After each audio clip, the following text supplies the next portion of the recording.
Assalamualaikum dan selamat sejahtera. Hari ini kita sambung lagi pembelajaran sains tingkatan 3 KSSM bersama saya Cikgu Taufik Ibrahim.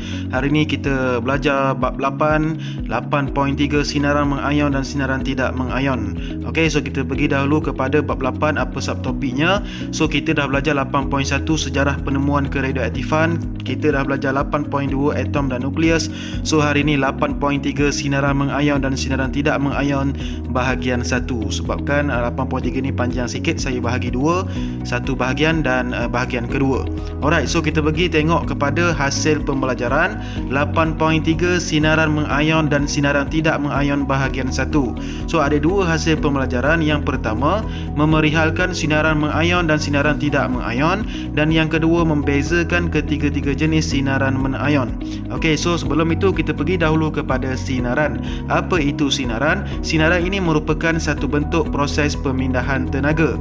Contohnya, macam mana kita dapat rasa tenaga haba daripada matahari di bumi disebabkan oleh sinaran. So sinaran inilah yang membawa tenaga haba tersebut daripada matahari ke bumi. Satu contoh lagi, kita pergi berkelah campfire.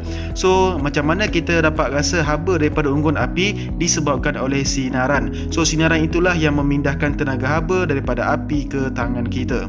Okey, so kita teruskan dengan apa bentuk sinaran. Okey, sinaran ini terbentuk dalam dua. Yang pertama ialah dalam bentuk gelombang, contohnya sinar X ataupun sinar gamma, dan yang kedua ialah dalam bentuk zarah, contohnya zarah alfa dan zarah beta. So kita pergi pula kepada apa itu sinaran mengayon. Okey, katakan ini ialah molekul udara yang neutral.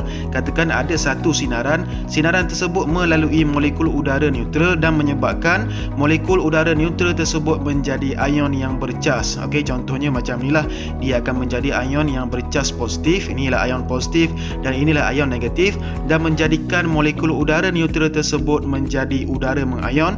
Jadi kita panggilnya sebagai sinaran mengayon. Okey, contohnya macam ni. So ini ialah molekul udara yang neutral. Katakan satu sinaran melalui molekul neutral ini, dan dikatakan sinaran ini mempunyai tenaga yang mencukupi untuk mengeluarkan satu elektron daripada molekul neutral. Jadi itulah sinaran mengayon. So sinaran mengayon ni kita boleh simpulkan kepada sinaran yang mempunyai tenaga yang mencukupi untuk mengeluarkan elektron daripada atom ataupun molekul yang neutral dan menghasilkan ion positif ataupun negatif pada atom ataupun molekul yang neutral. Jika sinaran tersebut tidak mempunyai tenaga yang mencukupi, contohnya ini ialah molekul udara yang neutral. Katakan ini satu sinaran melalui molekul udara neutral dan menyebabkan molekul udara neutral tersebut tidak berubah menjadi ion positif ataupun ion negatif. Kita andaikan bahawa sinaran tersebut ialah sinaran yang tidak mengayon. So sinaran tidak mengayon ialah sinaran yang tidak mempunyai tenaga yang mencukupi untuk mengeluarkan elektron daripada atom ataupun molekul neutral. So, sinaran mengayon dan tidak mengayon dalam spektrum elektromagnet. Katakan ni ialah spektrum elektromagnet. So, yang di bawah tu ialah panjang gelombang. So, kita ada gelombang radio, gelombang mikro, sinaran inframerah ataupun infrared, cahaya nampak dan ultra ungu. So, kelima-lima sinaran atau gelombang ini ialah daripada sinaran tidak mengayon. So, tidak membahayakan untuk kita lah. So, kita biasa guna gelombang radio, mendengar radio, gelombang mikro ataupun microwave, sinaran inframerah ni kita guna dalam remote control TV ke, CD ke, cahaya nampak yang kita nampak, dan ultra ungu daripada matahari. Manakala sebelahnya ialah sinar X ataupun sinar gamma, iaitu sinaran yang mengayon yang agak bahaya kepada kita. Alright, seterusnya kita pergi kepada sinaran radioaktif. Zarah-zarah yang dibebaskan semasa proses perebutan. So sinaran radioaktif ni terbahagi kepada tiga. Yang pertama sinar alfa, yang kedua sinar beta, dan yang ketiga ialah sinar gamma. So kita akan pergi satu persatu. Jadi sinaran radioaktif ni ialah merupakan sinaran mengayon. Okey, so sinar alfa ni sinaran mengayon, sinar beta pun sinaran mengayon, dan sinar gamma pun ialah sinaran mengayon. So kita pergi dahulu kepada sinar alfa. Okey, sinar alfa, sinaran alfa ialah suatu alur zarah alfa. Zarah alfa merupakan nukleus helium yang bercas positif yang terdiri daripada dua proton dan dua neutron. Nukleus helium adalah sangat stabil. So kita tengok sifat dia sikit. So sifat semula jadi bagi sinar alfa ialah nukleus helium, cas zarahnya ialah positif. Okey, sebelum tu nukleus helium ni terdiri daripada dua proton dan dua neutron. Kuasa pengayonannya tinggi, kuasa penembusannya rendah, dan kelajuannya rendah. Okey, so itulah sinar alfa. Yang kedua ialah sinar beta. Sinaran beta ialah suatu alur zarah beta. Zarah beta merupakan elektron yang menyebabkan bercas negatif. Sifat semula jadi bagi sinar beta ialah elektron. Cas zarah ialah negatif sebab elektron. Kuasa pengayunannya sederhana, kuasa penembusannya sederhana dan kelajuannya laju. So ini ialah sifat-sifat sinar beta. So kita pergi pula kepada sinar gamma. Sinaran gamma ialah gelombang elektromagnet yang neutral. Okey, so sinaran gamma biasanya dipancarkan bersama-sama sinaran alfa dan sinaran beta. So sifat semula jadi bagi sinar gamma ialah merupakan gelombang elektromagnet. Cas zarahnya neutral sebab dia tak ada cas.